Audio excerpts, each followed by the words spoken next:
à la fois, je trouve que tous les personnages sont assez génialement croqués, quoi, mais ils sont là comme un peu des pièces dans la machine. Oui. Moi, je suis pas du tout attaché à Willa. Bob me fait rire, mais voilà, je suis pas du tout ému, quoi, par le film, vraiment jamais, quoi. Il m'amuse, il m'entraîne, mais c'est pas du tout du côté de mon attachement au personnage que ça se joue, quoi. Donc, Paul Thomas Anderson, c'est qui, c'est quoi? C'est... Ça commence bien. C'est de tout temps les hommes. Et moi, tu c'est commences. Ça, exactement. De tout temps les cinéphiles ont adoré Paul Thomas Anderson. Il commence dans les années 90 avec Hard Eight, qu'il enchaîne avec Boogie Nights et Magnolia, qui font déjà énormément parler d'eux à l'époque. Waouh. Et après un peu 3 films imposants comme ça, il passe à Punch Drunk Love, qui tout à coup est un plus petit film, plus resserré. J'ai entendu certaines personnes parler de 2 parties de carrière qui commenceraient à The Master, mais la théorie me semble un peu complexe à cause de Punch Drunk Love. Mais c'est pas faux. Punch Drunk Love, en fait, c'est vraiment un petit film et auquel Licorice Pizza rappelle beaucoup. Que rappelle beaucoup Licorice Pizza. Ensuite, là je me fais un petit quiz à moi-même. C'est après Magnolia, donc Punch Drunk Love, There Will Be Blood, The Master, Inherent Vice, Phantom Thread, Licorice Pizza, et donc une bataille après l'autre. C'est un cinéaste très intéressant dans la mesure où on peut dire qu'il s'est quand même attaqué à beaucoup de choses, à beaucoup de genres, à beaucoup de styles différents, donc au petit film, au grand film. Ici, il s'attaque avec 140 millions de budget à son film à la plus grande ampleur de très très loin. Il est en tout cas en termes de spectacle, quoi. Parce que Magnolia avait par exemple une grosse ampleur narrative. Bien sûr, exactement. Et donc c'est un cinéaste qui est un peu difficile à aborder parce que il est difficile un peu d'en tirer des grandes lignes claires, des grandes directions, d'autant qu'il me semble que maintenant il donne très peu d'interviews. Qu'est-ce qui était le plus que le cas à l'époque, mais plus maintenant. Néanmoins, ce qu'on peut quand même reconnaître, c'est qu'en général, c'est un cinéaste qui s'intéresse beaucoup aux relations entre les personnages, aux relations notamment toxiques, comme il a pu le faire dans Magnolia, dans The Master, dans There Will Be Blood, dans Phantom Thread. Je crois que Emmanuel Burdeau disait qu'il y avait toujours un peu des relations de mentor-élève dans ses films. Ça pouvait être potentiellement une des récurrences de son cinéma. Potentiellement.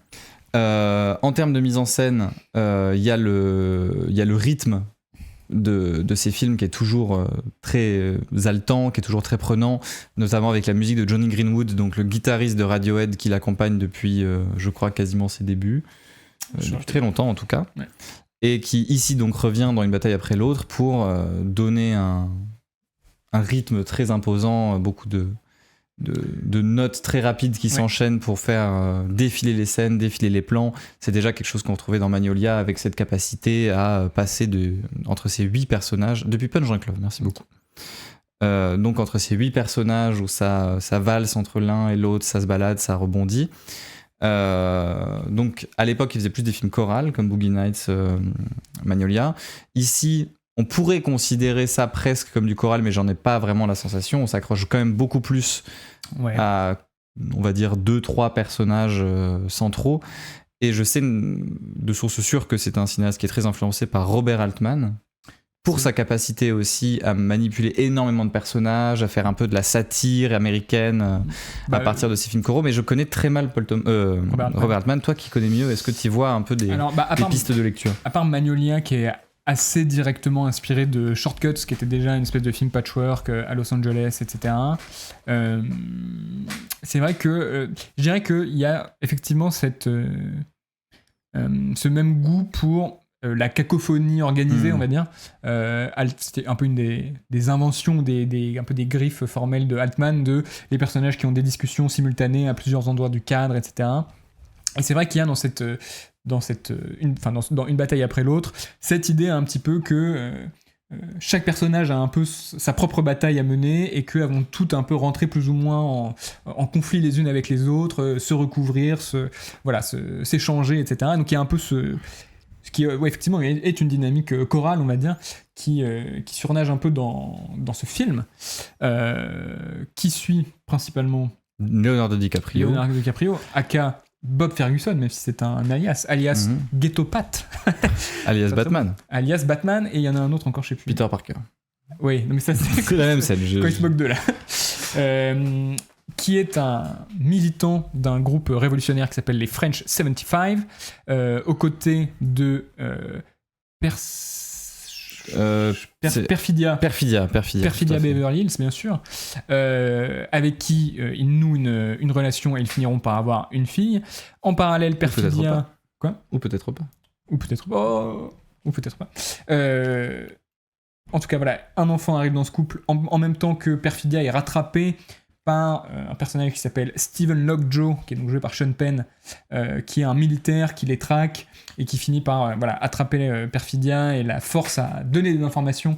Et donc tout le groupe passe un peu dans la clandestinité et cesse en partie leurs activités criminelles. Ça, c'est ce qu'on va dire être un peu le premier bloc du film, qui est une espèce de grand montage comme ça qui traverse différentes actions et jusqu'au moment où cet enfant arrive et le binôme Bob... Perfidia se disloque, quoi. On peut même le dire un peu plus frontalement, le personnage de Perfidia quitte le film. Quitte le film. C'est ciao. Elle quitte le film. Et voilà, et ensuite, après une ellipse de à peu près 16 ans, on retrouve Bob avec sa fille, qui s'appelle Willa. Je mens ?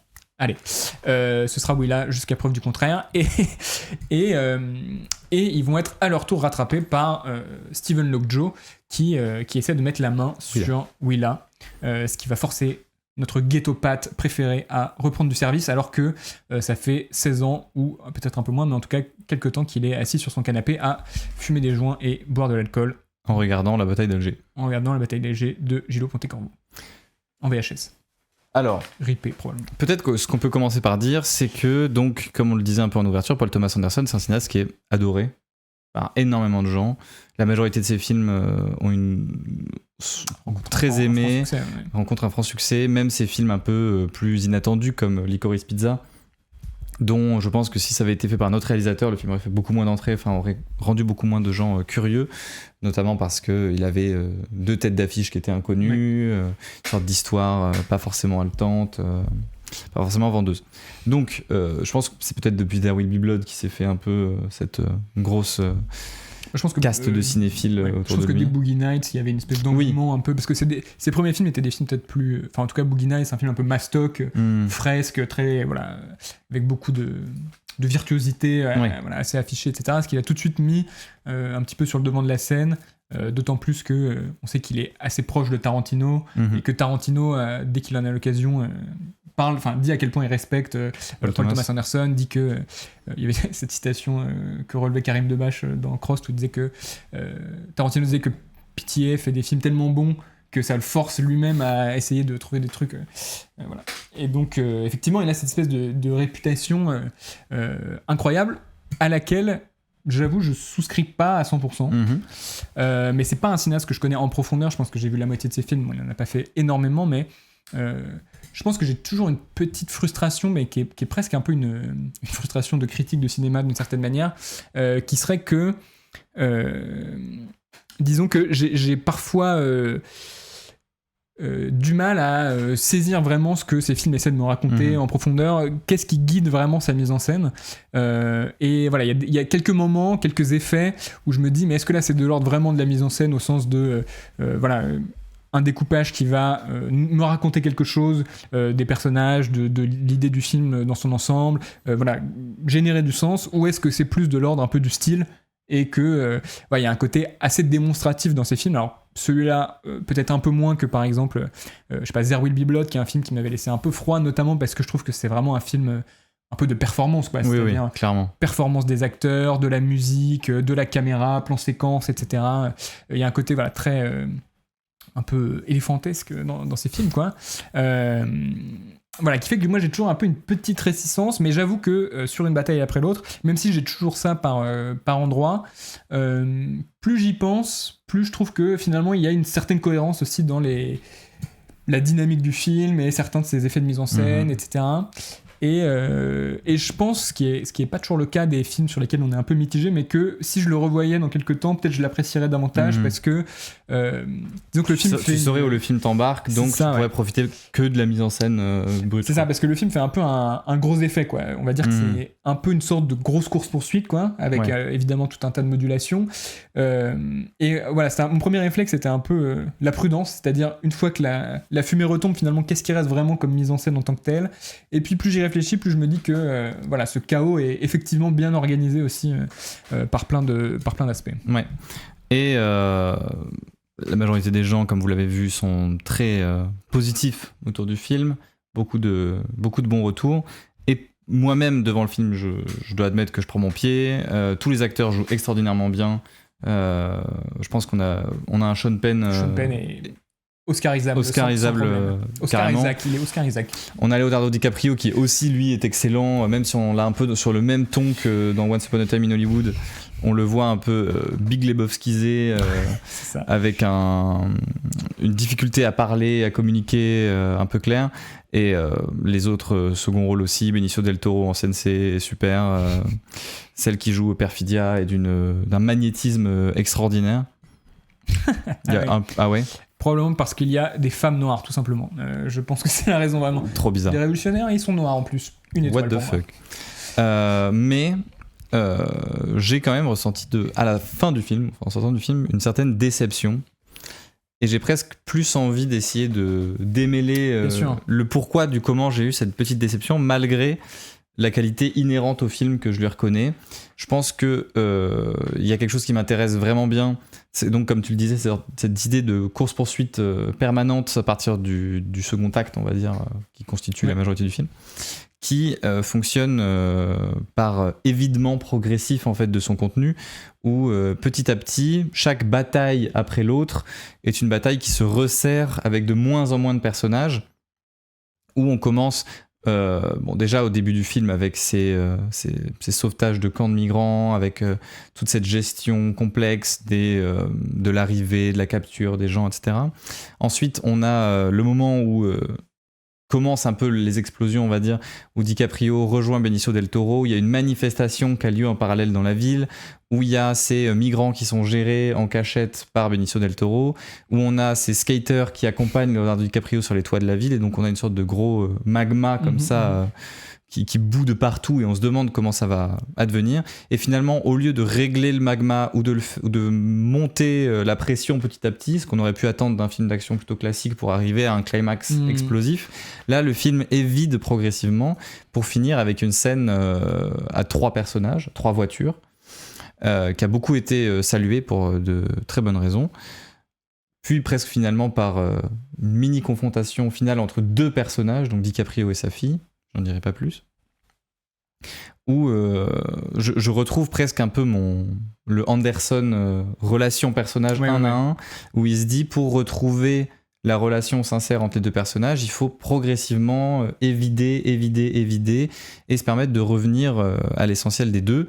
Sauf que je pense, c'est pas vraiment un argument critique, mais c'est juste pour expliquer potentiellement ma déception. Je pense que cet effet d'évidement crée peut-être un effet déceptif dans un film d'action ou d'un film de comédie, où généralement on aime à observer la pression monter et finalement le couvercle sauter. Et là c'est l'inverse en fait, le feu descend. Et même la dernière scène de course-poursuite, donc en voiture, c'est une scène plutôt contemplative. C'est pas une scène d'action pure, quoi. C'est vraiment une scène de jeux spatiaux, dont l'idée, quand même, comme je le disais, est super. C'est-à-dire que la course-poursuite a lieu sur des bosses. Et donc se joue un jeu d'apparition et disparition des voitures dans le champ. Donc progressivement aussi une sorte de métaphore de la présence, l'absence du personnage de DiCaprio en tant que père pour sa fille, etc. Pour permettre finalement une rencontre des 2 personnages à la fin de cette scène. Mais donc cette stase, presque elle refroidit encore le film vis-à-vis de la scène sur les toits qu'on pouvait avoir plus tôt, ou même les scènes de shoot qu'il pouvait y avoir avant. Donc potentiellement, cette déception vient de là, d'une part, et de 2, je me suis quand même rendu compte en sortant du film qu'il y avait une certaine tendance qui, elle, me déplaît un peu, qui serait ce que j'appelle l'effet Christopher Nolan. L'effet Christopher Nolan, c'est... Surtout sur Oppenheimer. Surtout sur Oppenheimer. Mais Tenet avait un peu de ça aussi.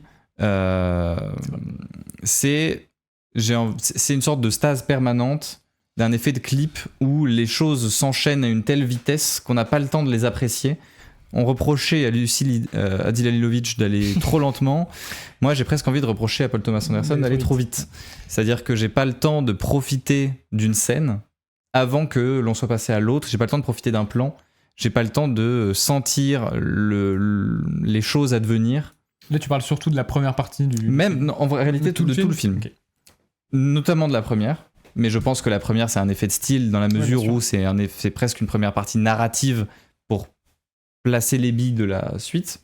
Mais même la suite, j'ai la sensation qu'il y a beaucoup de séquences comme ça. Après, le film joue de ça. C'est un film de course-poursuite où le personnage lui-même est tout le temps un peu en retard sur ce qui est en train d'avoir lieu et donc passe son temps à essayer de courir après les événements. Sa fille, elle est déjà partie avec d'autres gars et il essaye de la retrouver. Donc il essaye même pas de fuir, il essaye de poursuivre la poursuite. Donc la logique de vitesse, elle est inhérente à la structure narrative du film. Mais j'ai quand même la sensation que, in fine, après le film, là maintenant quand j'y repense, il y a peu de scènes qui me restent. Il y a des moments, des instants, des détails, des petits jeux, mais des vraies scènes qui prennent leur temps, j'en manque un peu. Mais je reconnais qu'il y en a quand même quelques-unes, notamment, je pense, une des meilleures scènes du film, qui est la scène entre Sean Penn et la scène de la fille. Et Willa. Et Willa, qui là prend vraiment son temps et joue justement de l'enjeu narratif du temps long. Et cette scène, elle est formidable parce qu'en plus, du coup, on peut profiter du jeu des comédiens et de leur capacité à s'affronter, s'appréhender en même temps. Enfin, il y a quelque chose de très fin qui est joué ici. Bah c'est tout à fait juste, à mon avis, de noter cette espèce d'évidement un peu du film. Et je me demande, j'ai pas assez vu les films de Pitié, mais est-ce que c'est un truc qu'on retrouve un peu dans d'autres de ces films, tu vois, j'ai l'impression que Magnolia finalement culmine par la rencontre Tom Cruise-Jason Robards, finalement une espèce de duo alors que le film était très éparpillé, tu vois. Est-ce que c'est une dynamique, bon ça je suis pas assez expert, et j'ai pas la sensation que le film culmine là. Moi j'ai la sensation, pour Magnolia, que la vraie culmination c'est la pluie de grenouilles, qui justement à l'inverse déjà est un effet spectaculaire et en plus va pour la première fois du film réunir tous les personnages dans chacun va expérimenter le même moment. Ce qui est d'ailleurs pour le coup une très belle idée. Un parallèle surtout assez direct avec Short Cuts où le film se termine par un tremblement de terre. D'accord. Qui est un peu le seul truc que les personnages ont tous en commun à part vivre. Et d'ailleurs je crois que je l'ai pas lu, mais je crois que l'article des Cahiers du cinéma note un peu cette idée que le film ne va jamais devenir un peu le film qu'on attend, c'est-à-dire soit un grand film d'action, soit un grand film politique, et va toujours essayer de chercher autre chose. Et quelqu'un dans le chat parlait de la question de...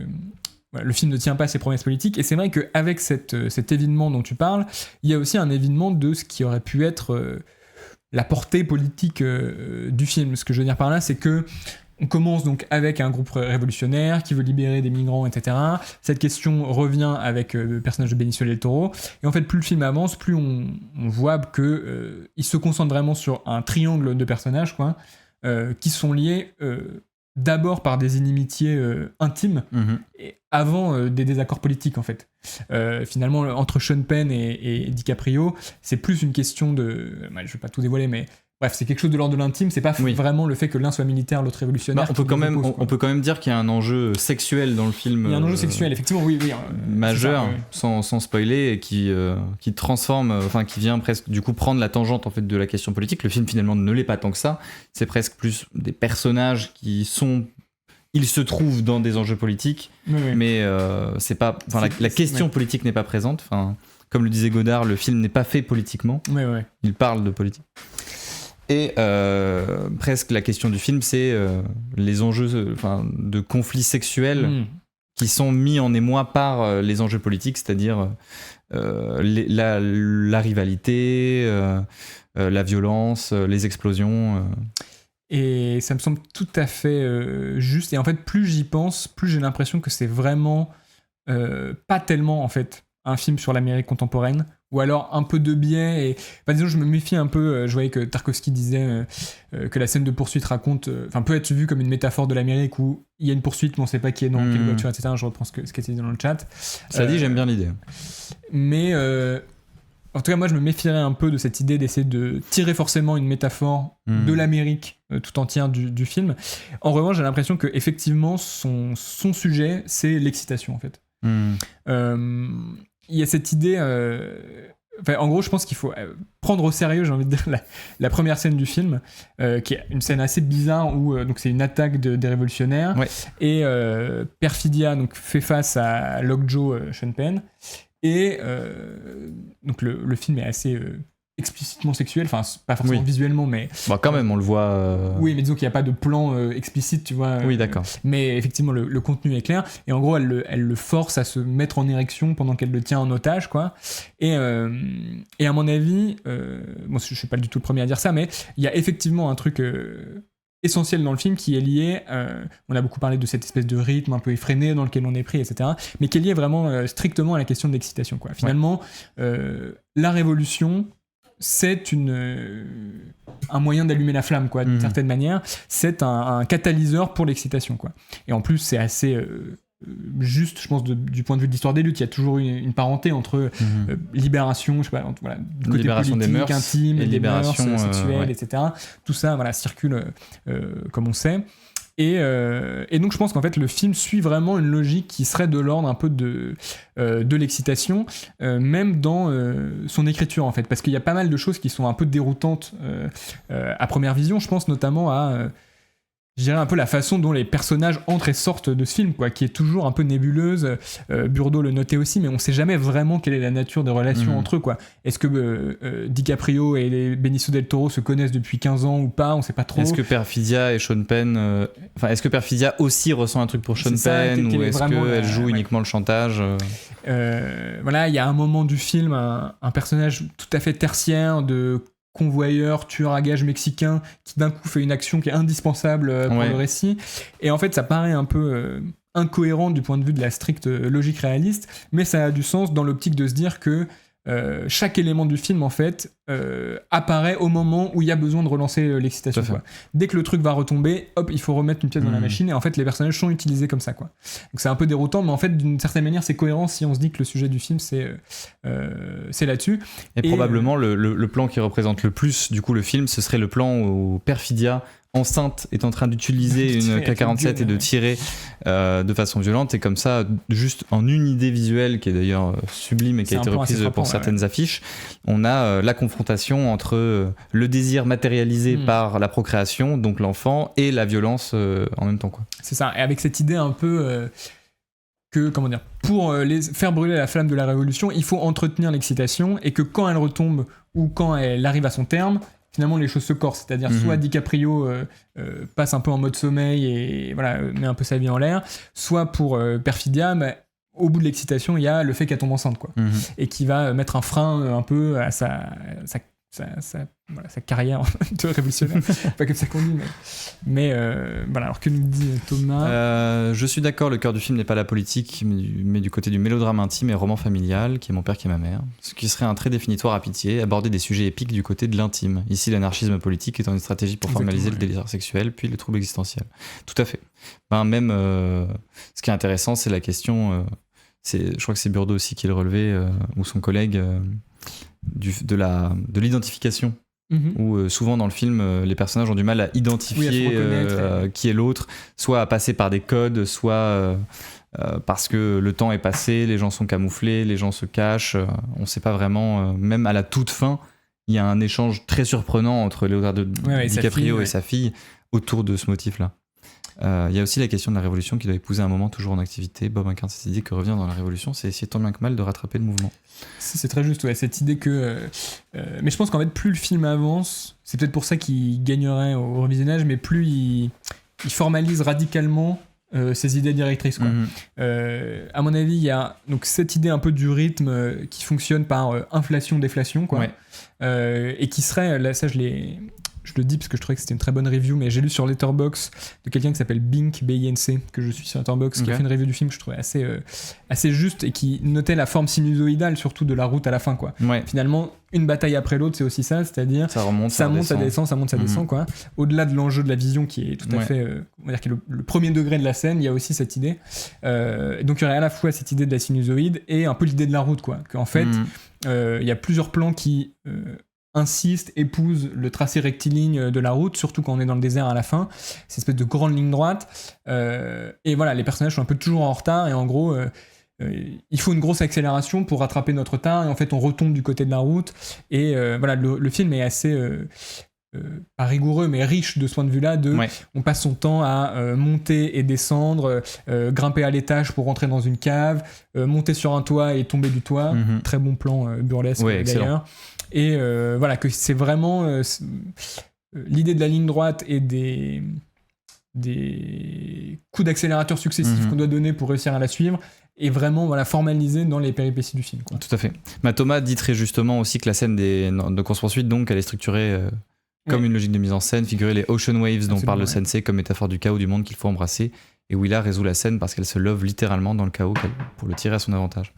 Et je trouve aussi très intéressant dans le film quelque chose qui a relevé, et je pense que c'est un peu ce qui fait la différence de beaucoup d'autres, on pourrait dire blockbusters vu le budget ou en tout cas l'ampleur du film, c'est son accroche à la matière, à la réalité, aux détails, au fait que en effet DiCaprio il a ce vieux peignoir un peu moche qui garde tout du long du film, on le voit juste galérer à charger son téléphone, on voit les détails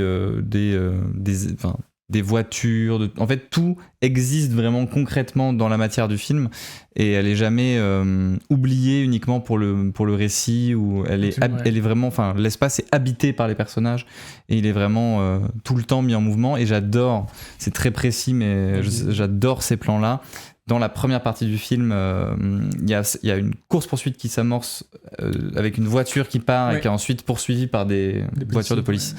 Et le plan de la caméra embarquée sur une autre voiture qui suit cette première voiture, je le trouve formidable, parce que j'ai l'impression d'avoir jamais vu un tel plan, alors que pourtant on a vu beaucoup des trucs un peu similaires. Voilà, mais en fait, du coup, pour ressentir comment est-ce qu'une voiture roule, celle qu'on filme, on la filme depuis une autre voiture qui elle-même est un peu tremblante et un peu maladroite, et donc la caméra épouse à la fois donc le mouvement de la première, mais les inconforts, les pneus qui rebondissent, c'est un peu la façon dont elle prend les virages, la matérialité du mouvement de la voiture, quoi.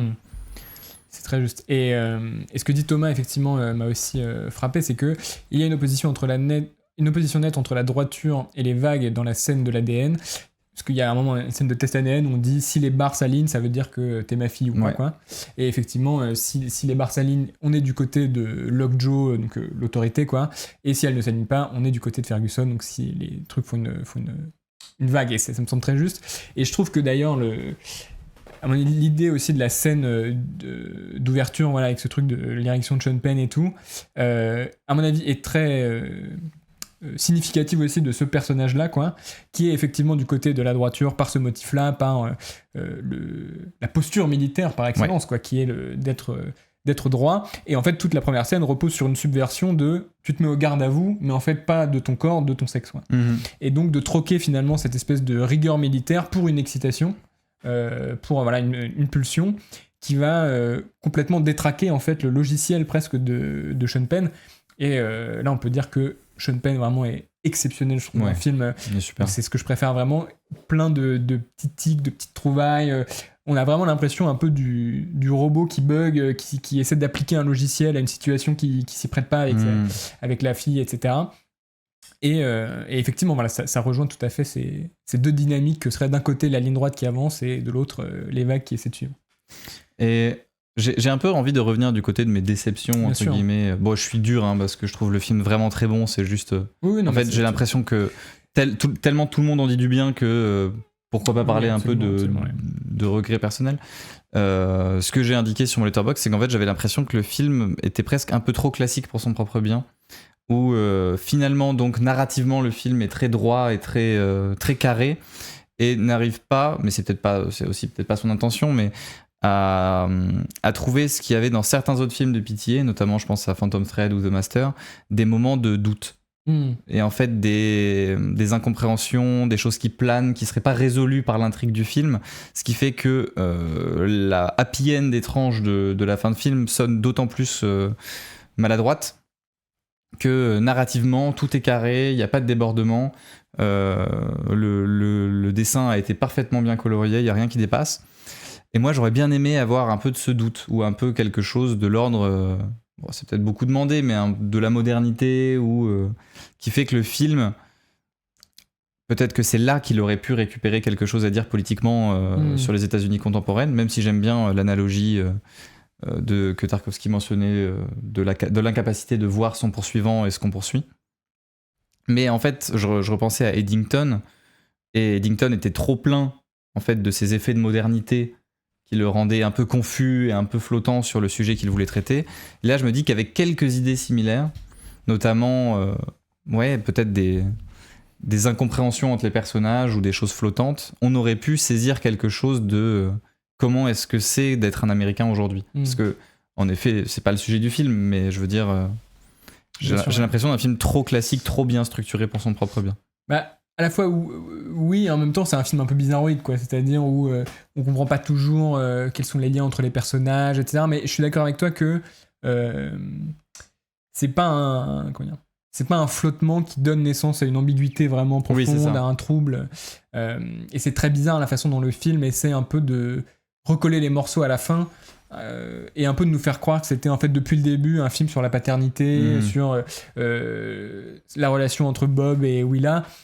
Alors que, à mon avis, de ce point de vue-là, le film est pas très incarné, quoi. Enfin, en fait, à la fois, je trouve que tous les personnages sont assez génialement croqués, quoi, mais ils sont là comme un peu des pièces dans la machine. Oui. Moi, je suis pas du tout attaché à Willa.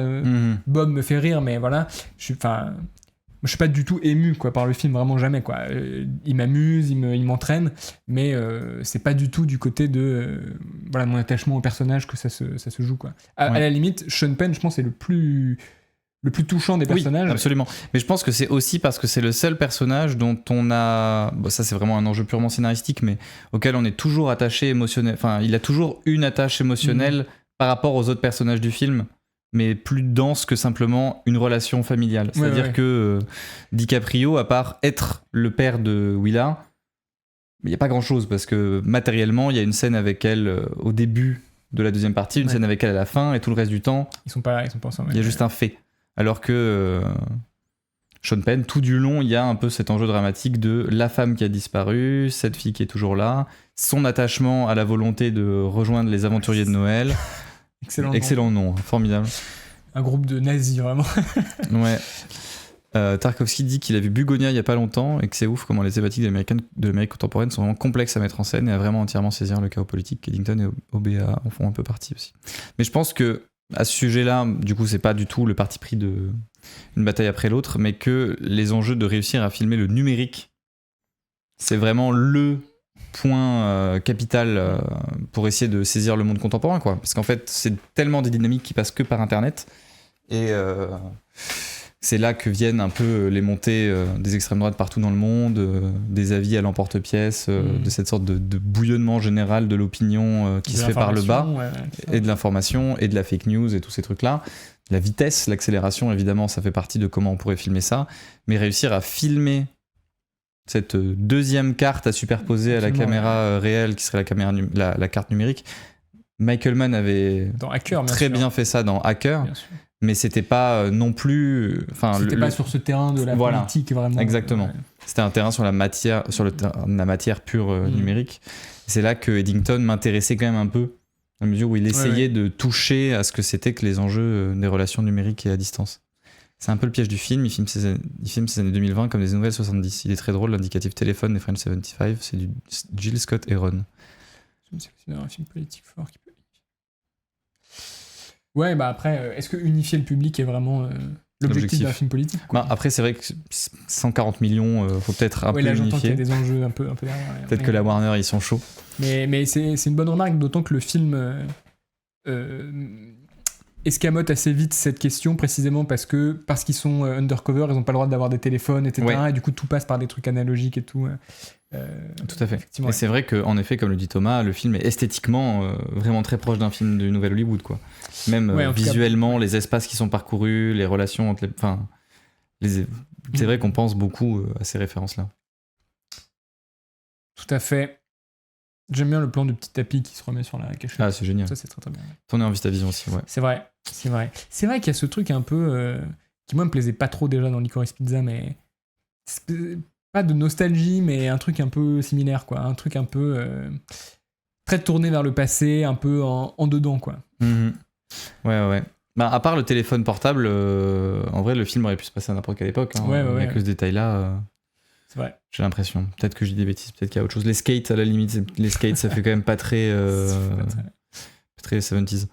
Est-ce que l'imaginaire contre-culturel est pertinent pour parler des révolutions contemporaines ? C'est aussi à cause de Pynchon. Oui, c'est vrai qu'on n'a pas dit que le film est librement adapté de Vineland de Thomas Pynchon, sachant que Inherent Vice était une adaptation mais beaucoup plus fidèle. Directe, ouais. Oui, il me semble que Vineland se passait explicitement dans les années 70, donc peut-être que c'est aussi de là que revient l'imaginaire de Paul Thomas Anderson. Mais Paul Thomas Anderson est lui-même un cinéaste qui a beaucoup fait advenir ses films dans le passé. On pense à Phantom Thread, Licorice Pizza, Will Be Blood. Il a fait quelques films dans le présent quand même. Mais ce qui prête aussi un peu le trait à ce côté... Est-ce qu'il nous parle pas de l'Amérique, quoi ? C'est-à-dire qu'il est revenu au temps de There Will Be Blood, il est revenu dans les années 60 avec Licorice Pizza et tout, et donc on a un peu envie d'ancrer ce film-là dans une espèce de vision historicisée un peu de l'Amérique. Mais non, Tarkovsky a raison, la question de l'immigration quand même, elle est centrale, de l'immigration des Mexicains gérée par Benicio del Toro. Très belle façon de le gérer d'ailleurs, un peu en arrière-champ et en fond de cours. Mais est-ce que vraiment le film nous raconte des trucs là-dessus ? Non, il nous le raconte pas, mais en tout cas c'est présent. Parce que en effet, les révolutions des French 75, elle fait plus penser au Black Panther qu'à un truc contemporain. Ouais. Mais force est de constater qu'en même temps, oui, en effet, les mouvements contre-culturels d'aujourd'hui se passent plus sur Internet que par des actions terroristes comme les Black Panthers. Alors que les camps de migrants au début, ça fait quand même un peu... Oui, moi je suis plus d'accord avec Thomas qu'avec Tarkovsky là sur ce coup. Oui. À mon avis, c'est pas un film sur la politique contemporaine. Comme tu l'as dit, il y a à mon avis au contraire un côté un petit peu déréalisation, quoi. C'est-à-dire que le film est aussi une sorte de farce un peu. Oui. Ce qui le tire un peu à l'écart du côté vraiment... représenter fidèlement un groupe révolutionnaire et tout, même si je trouve que le film s'en tire bien sur cet enjeu où, par exemple, Eddington m'agaçait un peu de montrer des activistes et leurs travers éventuels, mais sans les tourner en ridicule, quoi. Oui. Et je trouve que le film se débrouille bien parce que pourtant c'est des personnages assez complexes, quoi. On sent que Perfidia, elle, est complètement du côté de comment dire, presque de la révolution comme un moyen de générer de l'excitation, peut-être dans ce sens-là. Et pourtant, voilà, il y a quand même... je trouve qu'ils sont assez crédibles, quoi.